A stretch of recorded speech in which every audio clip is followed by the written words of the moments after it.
Hello and welcome. You're watching Simply Bewitching by Wendy, and today I'm taking part in an event with Take 5, Mix It Up with Mixed Media. It's hosted by Mary from The Painted Peach, Christy from Funky Junk Inspirations, and Jeannie from Jeannie's Palette. Thank you, ladies, for letting me be part of your collaboration.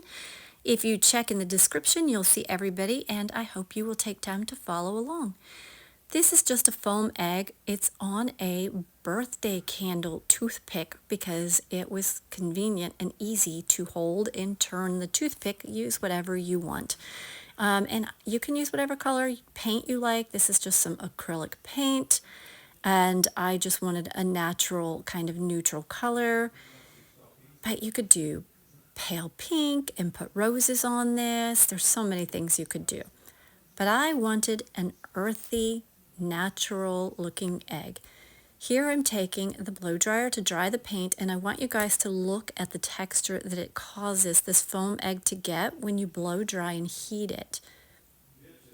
Look at that. It's almost like a dragon's egg. I love that. So you're already automatically giving yourself an extra bit of texture just by putting heat on the foam egg.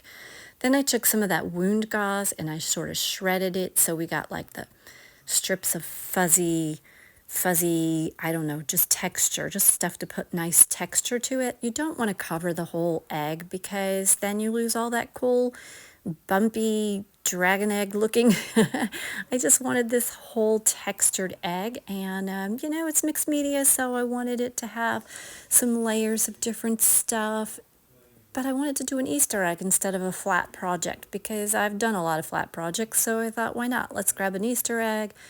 And I'm going to do 3 of them, but I'm only going to load one on here. Later I'll come back and add a picture of all 3 of them. But I wanted to do 3 very different looking ones. And this one, I just wanted to create an earthy mushroom fern kind of funky little egg. So I've taken my Mod Podge and loaded on that gauze, and I put it underneath, and then I put it over the top. Then I added some paint and some Mod Podge together. Here I am sprinkling some coarse salt, and I'm using that paint and Mod Podge mixture and just kind of wetting it, salting it, adding it over the top of it, just patting it down, not really brushing it because that would just move it too much and lump it into one area. Give it a good dry. Remember that drying is just going to bring out more texture, so it's nice to use. Slowed it down a little bit here just because I want to show you the nice texture we got. And now we're going to pull out some TCT foam clay, condition it up by stretching and pulling. I know you can't really see, but that's all you do. And I mixed 3 colors together because I wanted to get kind of a, I don't know, is it a hippie vibe, you know, with the funky mixed colors, but I kept them pastel colored for Easter.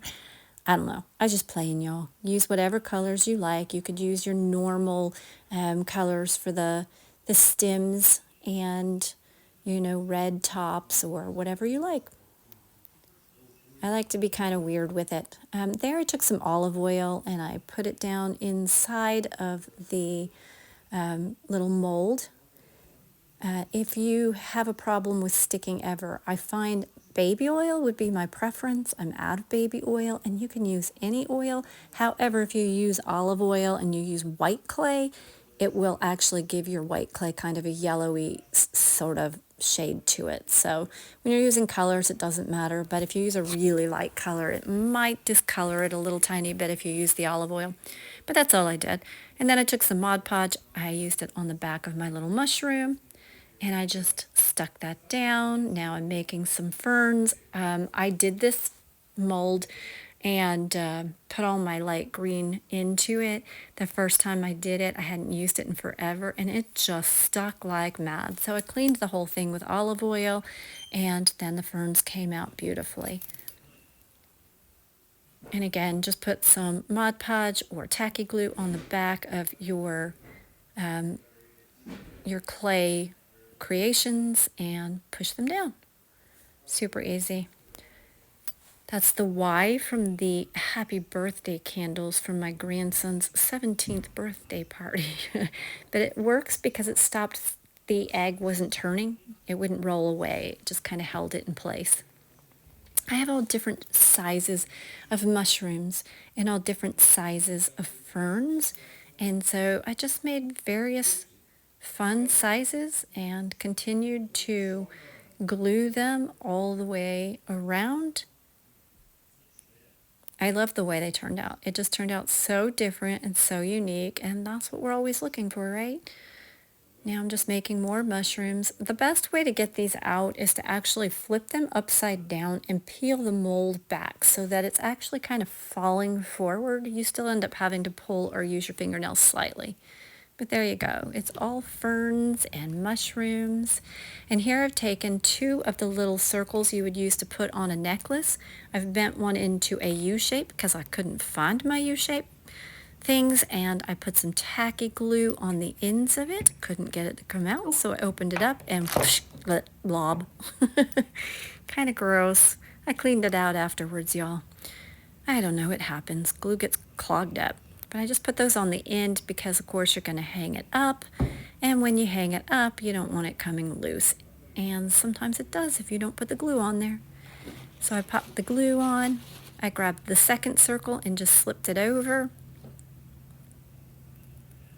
Slip it over one side. And then you just put that down on the very top of your foam and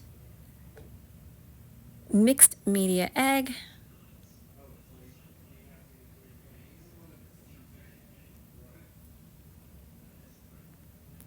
It's kind of hard because you don't want to squeeze the clay while you're pushing it down. If you weren't doing a live or a video, you could just take time and let it dry. But there is my egg. I think it turned out so stinking cute, y'all. That is a very creative, whimsical egg. I'm going to make a couple more to go with it, and we will come up with a great way to display it. But for right now, I just have the one egg, and I'm hanging it up and letting it dry. But look at all that lovely... Oh, I did stick some moss down inside with a little bit of glue. I thought that was another little added dimension. My camera was full and wouldn't let me video it, but it's easy. Just stick it in some Mod Podge, poke it down inside the clay, and there you go. I love it. Thanks so much for watching, you guys. I hope you like what you saw, and you will subscribe and smash that bell.